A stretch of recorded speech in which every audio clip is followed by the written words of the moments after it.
Assalamualaikum warahmatullahi wabarakatuh.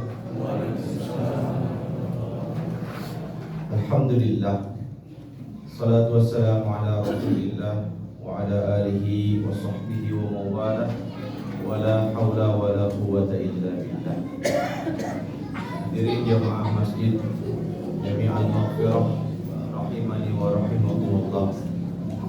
Alhamdulillah, malam ini Allah pertemukan kita di malam ke-18. Sudah 17 hari kita puasa, setengah bulan lebih sedikit. Moga Allah Subhanahu wa taala berikan kepada kita kekuatan dan kesempatan serta kekuatan iman untuk menyelesaikan bulan Ramadan ini dan menjadikan Ramadan ini sebagai Ramadan terbaik dalam hidup kita. Karena kita sudah berdoa kepada Allah, Allahumma barik lana fi Rajab wa Sya'ban wa ballighna Ramadan. Mudah-mudahan doa kita itu berangkat dari kesungguhan hati untuk menjadikan Ramadan tahun ini menjadi Ramadan yang lebih baik daripada Ramadan yang telah lalu.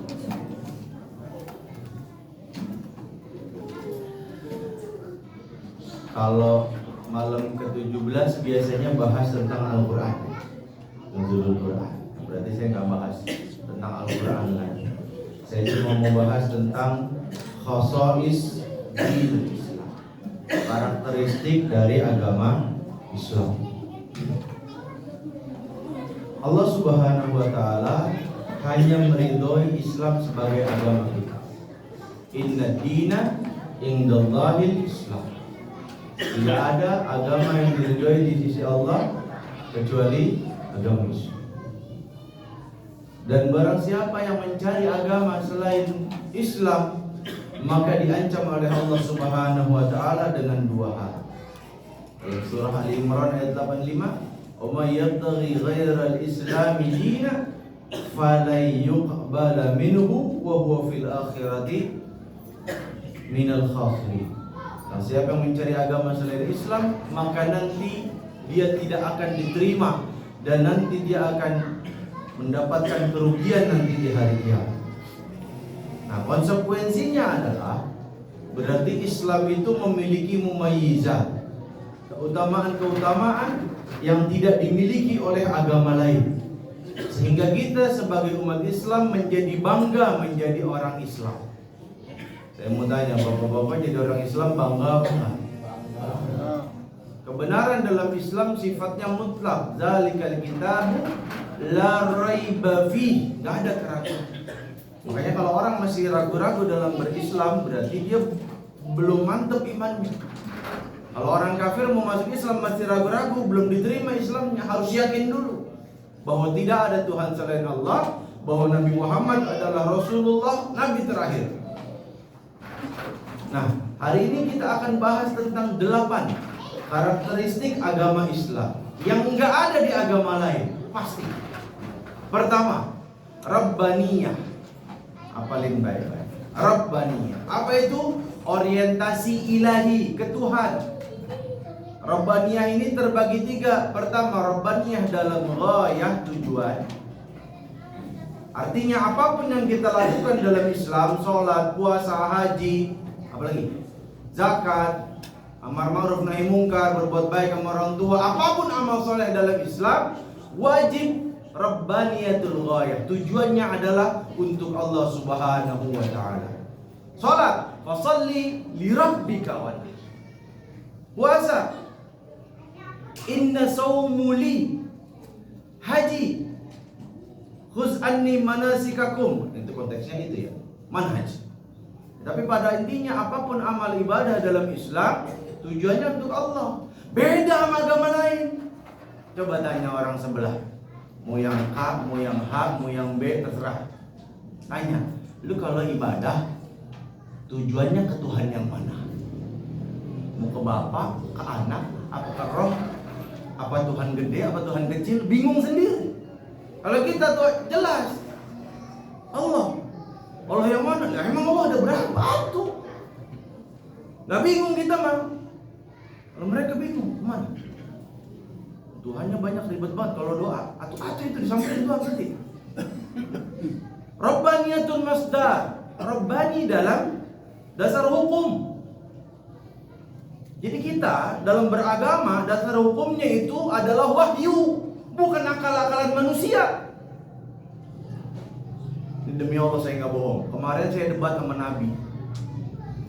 Kemarin malam. Untung dia nggak ngaku Islam. Kalau tuh orang ngaku Nabi sekaligus ngaku Islam, gue piting langsung. Untung dia ngakunya Kristen, bodoh amat. Saya bilang kalau lo Kristen mau ngaku Nabi, mau ngaku Tuhan, bodoh amat. Debat sama saya 1 jam lebih. Kalau ada di live TikTok. Di antara pertanyaan saya ke dia adalah, kalau Yesus sendiri ngaku bahwa dia adalah utusan Tuhan, dan Yesus sendiri bilang dalam Bible bahwa Adonai Eloheinu Adonai Ehad, Tuhan kita Allah, Tuhan kita satu. Bahasa Al-Qur'annya Qul huwallahu ahad. Lo kok lu malah nyembah utusannya? Jawabnya apa? Oh, Tuhan Bapa, Tuhan Anak, Roh Kudus itu kan bagian dari ketuhanan. Semuanya satu. Saya bilang, kok bisa jadi satu? Waktu Yesus hidup kan Tuhan Bapa di surga, kata lu kan. Yesus di dunia, Roh Kudus melayang-layang. Kok bisa jadi satu? Bingung sendiri. Kenapa? Karena agama berdasarkan asumsi. Dalam Al-Quran Allah bongkar tuh semua syubhat-syubhat mereka. Agama berdasarkan asumsi. Dalam Islam sumber hukum berdasarkan wahyu. Ini beda kita sama agama lain. Rabbaniyah dalam apa lagi? Rabbaniyah dalam manhaj. Cara kita berislam, ajaran Islam itu semuanya Rabbani. Allah yang ngajarin, ngikutin Nabi Muhammad. Beda sama agama lain. Saya juga bingung kok masih ada nabi ya di agama sebelah ya. Apakah gak protes mereka ya? Ngerti kan? Di akhir debat tuh Nabi bilang begini, lu banyak belajar ya? Saya bilang, lah saya jurusan ilmu Al-Quran dan tafsir, gue belajar S1, lu belajarnya di universitas mana? Dijawab, di Universitas Roh Kudus. Lah, dia kagak belajar, saya disuruh belajar lagi ya. Oh iya bener. Yang heran ada aja ngikutin dia jadi nabi. Nggak ngerti saya. Ya, untung, makanya saya bilang sama dia, untung lu ngaku Kristen, lu ngaku Islam, gue piting dari tadi. Yang kedua, karakter Islam yang membedakan dengan agama lain adalah kamil dan mutakamil. Lengkap, sempurna, dan melengkapi satu sama lain. Nggak ada tuh ayat Al-Quran satu ngomong A, satu ngomong B, nggak ada. Kalau di Bible jelas ada. Di satu ngomong Yesus itu Nabi, di satu sisi katanya Yesus ngaku Tuhan. Nah saya bilang, kok bisa kontradiktif kayak gitu? Ada di antara mereka yang bilang, oh enggak, itu bukan kontradiktif, itu namanya perkembangan. Loh, kok bisa perkembangan? Tadinya jadi Nabi, tiba-tiba jadi Tuhan, berkembang begitu. Loh kalau begitu semua Nabi jadi Tuhan. Oh enggak, Yesus itu bisa menghidupkan orang mati. Biiznillah, dengan izin Allah. Yang bener lu kalau ngomong. Lagi juga kalau timbang hidupin orang mati jadi Tuhan, ngapa nggak nyembah Nabi Ibrahim? Nabi Ibrahim lebih hebat lagi. Burung dicacah-cacah, satu ditaruh sono, satu taruh sono, satu taruh sono, satu taruh sono. Dipanggil, fiut, datang tuh burung, utuh lagi. Ngatu. Lebih hebat Nabi Ibrahim, ngapa nggak sembah Nabi Ibrahim sekalian? Ini beda. Ya, dalam Islam itu ajarannya sempurna. Al-yawma akmaltu lakum dinakum wa asmamtu alaikum ni'mati wa raditu lakumul Islam dinan. Islam udah lengkap dari awal, Pak. Kitab sucinya kagak perlu nyari-nyari lagi.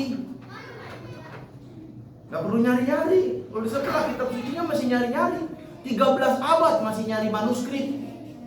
Pusing dah, kitab suci masih dicari 13 abad kagak kelar-kelar. Lalu selama 13 abad itu gimana cara ibadahnya? Itu kita masih dicari. Al-Quran ditulis zaman Nabi Muhammad, sampai sekarang dijaga. Yang ketiga, karakteristik Islam itu menyeluruh, syumuliyah. Syumuliyah dalam apa? Pertama, syumuliyatuz zaman, menyeluruh dalam masa. Islam berlaku di zaman Nabi Muhammad, di zaman sahabat, zaman tabi'in, tabi'ut tabi'in, sampai hari kiamat. Gak bakalan ada kata expired. Makanya Al-Quran dijaga oleh Allah Subhanahu wa Ta'ala. Kitab suci sebelumnya enggak dijaga. Kenapa? Karena ada expired. Ini beda Islam sama agama lain. Yang kedua apa? Syumuliyatul makan, berlaku di semua tempat. Enggak ada tuh namanya Islam Afrika, Islam Indonesia, Islam Cina, Islam India. Enggak ada. Kalau Islam di Afrika ada, tapi enggak ada tuh Islam Afrika, Islam Eropa, Islam Amerika. Islamnya Islam, berlaku di semua tempat. Wa ma arsalnaka illa rahmatan lil alamin, illa kafatan linnas, dalam ayat yang lain. Intinya sama. Lalu syumuliyah minhaj, menyeluruh dalam ajarannya. Ajaran Islam menyeluruh, Pak. Mau ngomongin apa? Yang paling gede, ngurusin negara, ngurusin dunia, ada dalam Islam. Milik pemimpin ada, sampai urusan cebok aja ada urusannya dalam Islam. Ya, ada. Masuk kamar mandi, keluar kamar mandi, doanya apa, caranya gimana, ada. Menyeluruh Islam tuh. Coba tanya agama sebelah, gimana cara membangun rumah tangga yang bahagia menurut Yesus? Kagak bisa. Kenapa? Yesus kagak keburu kawin. Ya, kalau kita ada, Nabi Muhammad punya istri, punya anak. Bagaimana cara jadi panglima perang? Kagak bisa. Yesus nggak pernah mimpin perang. Nabi Muhammad mimpin perang, jadi presiden juga, jadi negarawan juga, jadi suami juga, jadi teman juga, jadi apa aja Nabi Muhammad. Menjadi Tuhan aja kagak. Lalu karakteristik Islam yang keempat, apa itu? Lurus, qayyim. Ya. Dalam surah An-Nisa ayat 82, Allah katakan yang artinya, maka apakah mereka tidak mentadabburi Al-Qur'an? Afala yatadabbarun Al-Qur'an? Walau kana min indi ghairillah lawajada fihi ikhtilafan katsira. Tuh. Islam dari zaman Nabi Muhammad kayak gimana? Ya kayak gini. Sholatnya emang beda? Kagak. Waktunya sama, gerakannya sama. Rukuknya yang begitu, sujudnya yang begitu. Lurus. Nggak boleh kreatif dalam urusan agama. Kalau kreatif dalam urusan dakwah harus. Wali Songo kreatif urusan dakwah. Tapi kalau urusan agama kagak boleh kreatif. Ini kayak subuh ini gue lagi seger banget ini. Jangan 2 rakaat lah, 4 lah sekali lah. Nggak bisa. Urusan agama kagak boleh kreatif. Urusan dakwah kreatif. Sok kreatifnya. Ini saya lagi senang dakwah via TikTok. Kreatif. Ustaz kok bikin TikTok suka ngeliat yang goyang-goyang? Lu lihat TikTok gua, emang ada yang goyang-goyang? Kagak. Ya tergantung lu sering nge-like-nya yang mana. Kalau setiap muncul lagi, berarti itu yang muncul terus. Emang otak lu gitu. Jangan orang disalahin karena kesalahan diri sendiri. Yang kelima, karakteristik Islam itu adalah alamiyah, berlaku untuk seluruh alam. Jangankan alam manusia, alam jin juga berlaku. Tahu surat Ar-Rahman ya? Kan ada ayat yang diulang-ulang dia. Fabi ayyi ala.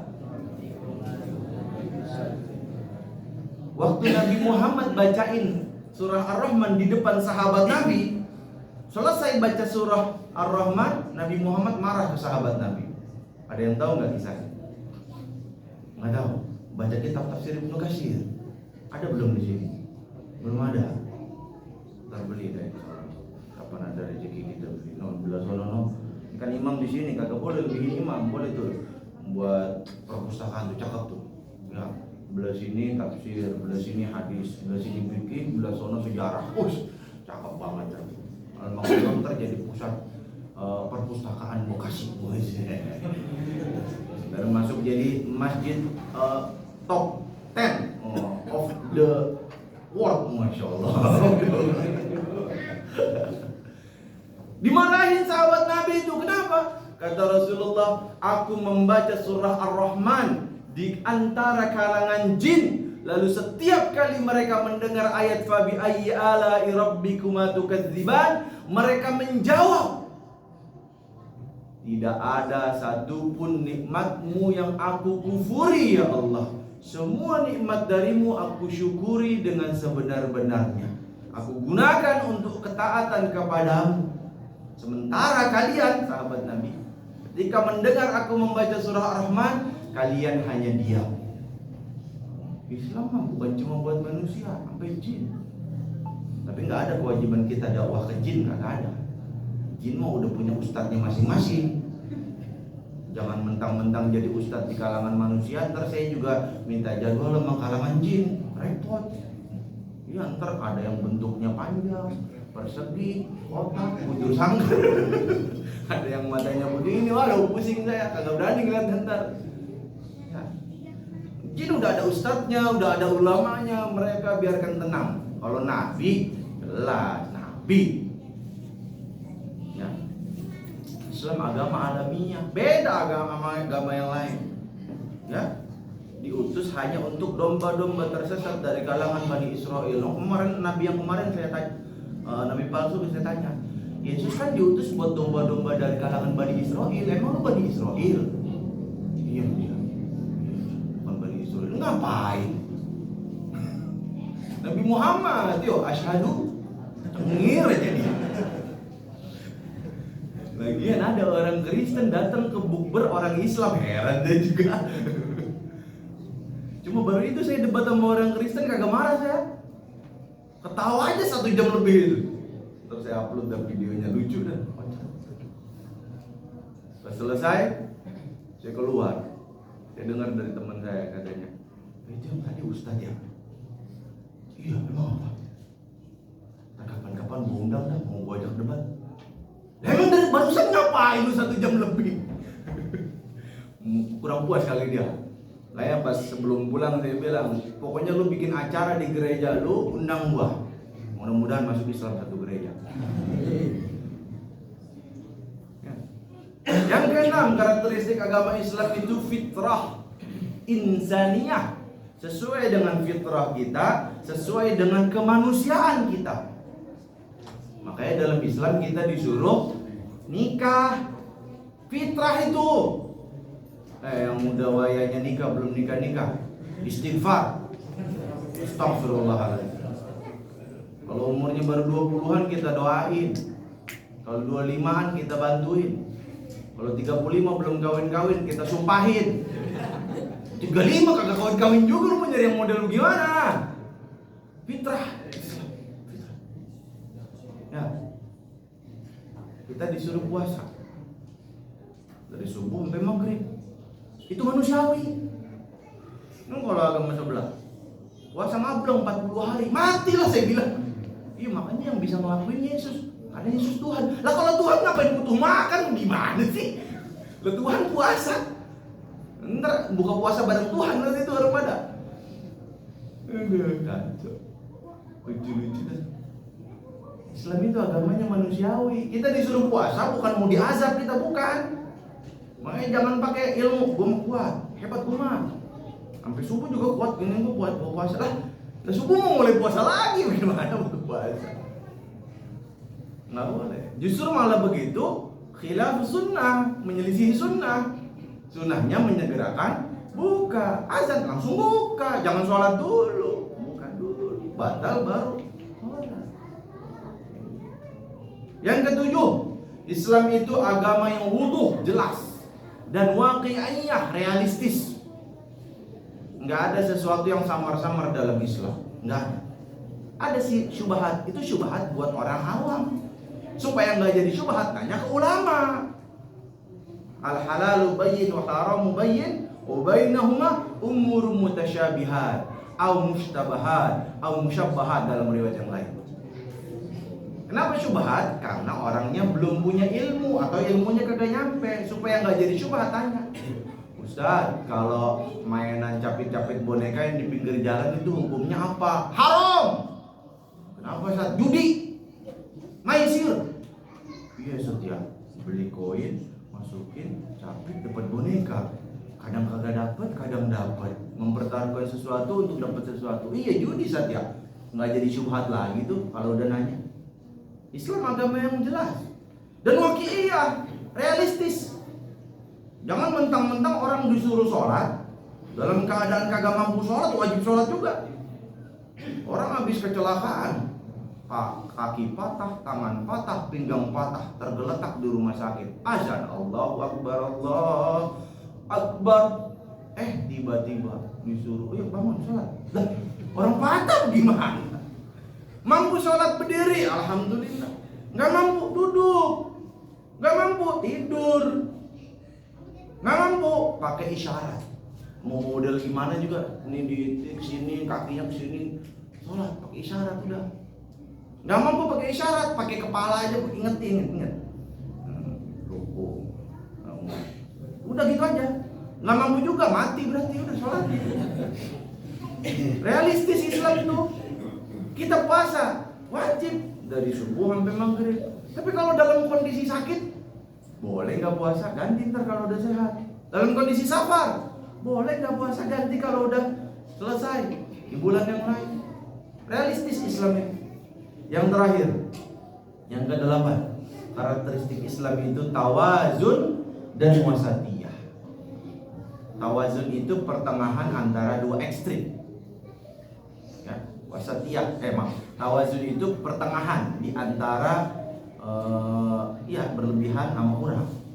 Bainal ifrat wa tafrid. Tawazun. Hidup itu harus seimbang. Harus ada dunianya, harus ada akhiratnya. Fokusnya ke akhiratnya. Ya. Ayatnya gimana? Wa badaghi fi ma atakallahu daral akhirah wa la tansa nasibaka minad dunya.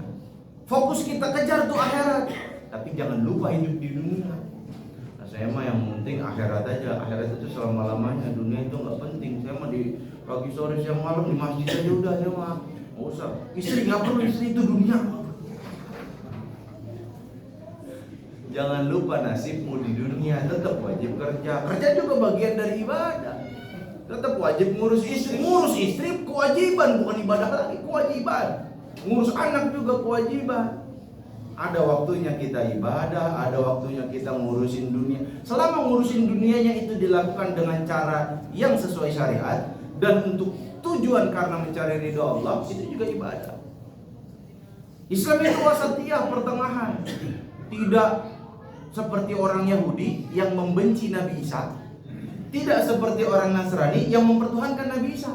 Kita pertengahan. Kita benci nggak Nabi Isa? Enggak. Kalau benci sama Nabi Isa, kafir. Karena membenci Nabi. Apalagi ulul azmi minar rasul. Nabi Isa itu kan termasuk di antara 5 ulul azmi. Benci, kafir kita. Tapi kita juga tidak mempertuhankan.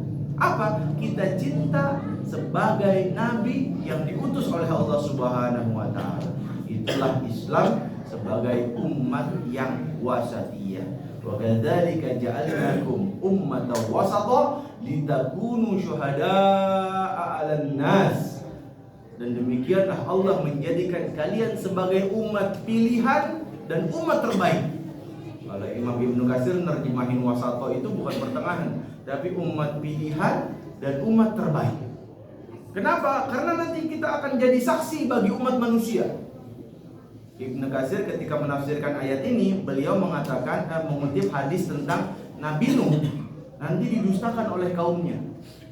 Begini. Siapa yang menjadi saksi bagimu? Bangkit umatnya Nabi Muhammad. Kami menjadi saksi bahwa Nabi Nuh telah menyampaikan ajaran Allah, tapi kaumnya banyak yang menentang. Kita jadi saksi. Kenapa? Karena kita umat pilihan. Wallahu a'lam bishawab. Mungkin itu yang bisa kita bahas pada kesempatan yang singkat ini. Semoga kita semakin bangga menjadi umat Islam, semakin termotivasi untuk melakukan amal soleh di dunia. Semoga kita bersama-sama nanti masuk surganya Allah bersama Nabi Muhammad sallallahu alaihi wasallam. Assalamualaikum warahmatullahi wabarakatuh.